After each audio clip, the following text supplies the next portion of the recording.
நம் குழுவில் பயணித்துக் கொண்டிருக்கும் அனைத்து இராணுவ சொந்தங்களுக்கும் மற்றும் வீர மங்கையர்களுக்கும் இனிய வணக்கத்தோடு இந்த பதிவை துவங்குகிறேன். நமது குழுவில் மிகச் சிறப்பான கருத்து பரிமாற்றங்கள் நமது இராணுவ சொந்தங்கள் அனைவரும் பகிர்ந்து கொண்டிருக்கின்றீர்கள். மிக்க மகிழ்ச்சி. முக்கியமாக இந்த குரல் பதிவு திரு செல்லூர் ராஜு அவர்களுடைய பேட்டியை மிக வன்மையாக கண்டித்து இந்த பதிவை பதிவிடுகிறேன். காரணம், அவர் ஒரு பேட்டியில் கூறியிருக்கிறார், இராணுவ வீரர்களை மிகவும் கேவலப்படுத்தும் அளவிற்கு ஒட்டுமொத்த இராணுவ வீரர்களை மட்டுமல்லாமல் சீருடை போட்டு இவர்கள் போல் மந்திரிகளுக்கெல்லாம் உயிர் பிச்சை போட்டுக் கொண்டிருக்கும் அனைத்து சீருடை சகோதரர்களுக்காக இந்த பதிவு.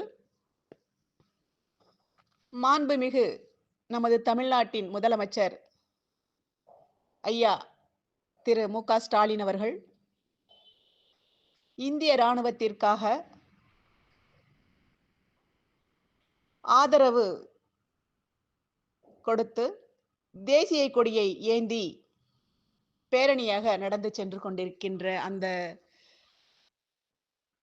காட்சியை விமர்சனம் படுத்தி இராணுவ வீரர்களை கொச்சைப்படுத்தி பேசியிருக்கிறார். ஐயா செல்லூர் ராஜு அவர்களே, தாங்கள் ஆயுதத்தை கொடுத்தால் மட்டும் இந்திய நாட்டை காப்பாற்ற இயலாது. அதற்கு வீரமும் போர் குணமும் எங்கள் இராணுவ வீரர்களின் இரத்தத்தில் ஊறி இருக்கிறது. நீ எவ்வாறு எனது இராணுவ வீரர்களை, எனது சகோதரர்களை, காலம் சென்ற என் கணவரை இழிவுபடுத்தி நீங்கள் பேட்டி கொடுத்தீர்கள்? நீங்க ஒரு நாள் ஜம்மு காஷ்மீருக்கு போங்க, ஒரு மாசம் அங்க இருந்துட்டு வாங்க, அப்ப தெரியும். அல்லது ஒரு மாசம் நீங்க போருக்கு போக வேண்டாம், இராணுவ உடையில் போருக்கு சென்று அங்கு வீர மரணம் அடைந்த எத்தனையோ ஆத்மாக்களின் குரலாக நான் ஒலிக்கின்றேன். எங்கள் சகோதரர்களோடு சீருடை அணிந்து அங்கு அவர்களோடு உடன் இருந்து ஒரு மாதம் இருந்து வா. உங்கள் விமர்சனத்தை நான் ஏற்றுக்கொள்கிறேன். நீங்கள் மட்டுமல்ல, உங்கள் நாட்டை மட்டுமல்ல, நாட்டை ஆளுகின்ற அரசர் முதல் உயிரோடு இருப்பதற்கும், இந்த நாடு பாரத மாதா பாதுகாப்பாக இருப்பதற்கும் எங்கள் இராணுவ வீரர்கள் மட்டுமல்ல, இந்தியாவில் இருக்கும் ஒவ்வொரு சீருடை அணிந்து காத்து கொண்டிருக்கும் அனைத்து சகோதரர்களின் தியாகம் அதில் இருக்கிறது.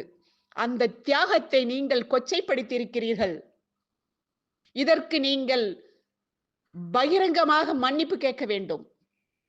இதை தமிழ்நாடு எக்ஸ்-சர்வீஸ்மேன் மற்றும் வீரமங்கைகளின் கட்டமைப்பின் மாநில தலைவியாகவும் ஒரு முன்னாள் இராணுவ வீரரின் மனைவியாக நான் வன்மையாக கண்டிக்கின்றேன்.